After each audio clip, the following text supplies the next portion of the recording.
دریائے نیل کے نام حضرت عمر کا خط۔ اہل مصر قبطی مہینوں میں سے ایک مہینے میں حضرت عمر بن عاص کے پاس جمع ہوئے اور کہنے لگے، اے امیر، ہمارے اس دریائے نیل کا ایک دستور چلا رہا ہے۔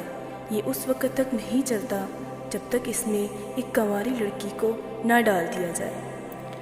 حضرت عمر بن عاص رضی اللہ عنہ نے پوچھا، تمہارے اس دریا کا کیا دستور ہے؟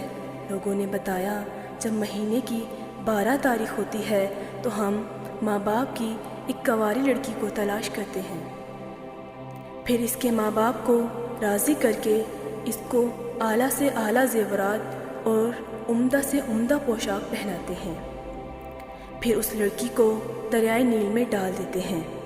اس طرح وہ چلنے لگتا ہے۔ یہ سن کر حضرت عمر بن عاص رضی اللہ عنہ کے چہرے پر غصے کے آثار نمایاں ہو گئے اور فرمایا، یہ طریقہ اسلام میں نہیں ہوگا۔ اسلام ما قبل کے تمام رائج شدہ طریقوں کو مٹاتا ہے۔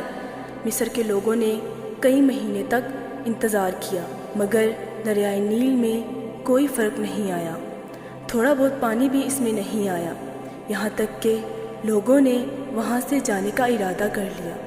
چنانچہ حضرت عمر بن عاص رضی اللہ عنہ نے حضرت عمر بن خطاب کو خط لکھا تو حضرت عمر نے جواب دیا، تم نے صحیح کہا، اسلام ما قبل کے تمام طریقوں کو ختم کرتا ہے۔ میں تمہاری طرف ایک خط بھیج رہا ہوں، جب میرا خط تم تک پہنچے تو یہ تم خط اس دریائے نیل میں ڈال دینا۔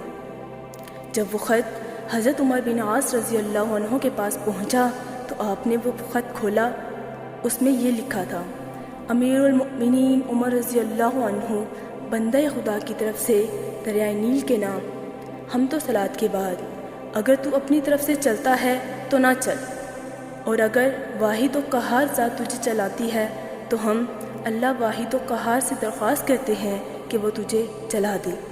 حضرت عمر بن عاص رضی اللہ عنہ نے صلیب سے ایک دن پہلے وہ خط دریائے نیل میں ڈال دیا۔ اہل مصر تو وہاں سے جانے کی تیاری کر چکے تھے۔ صلیب کے دن صبح کو دیکھا تو معلوم ہوا اللہ تعالیٰ نے اس کو 16 ہاتھ کی مقدار جاری کر دیا۔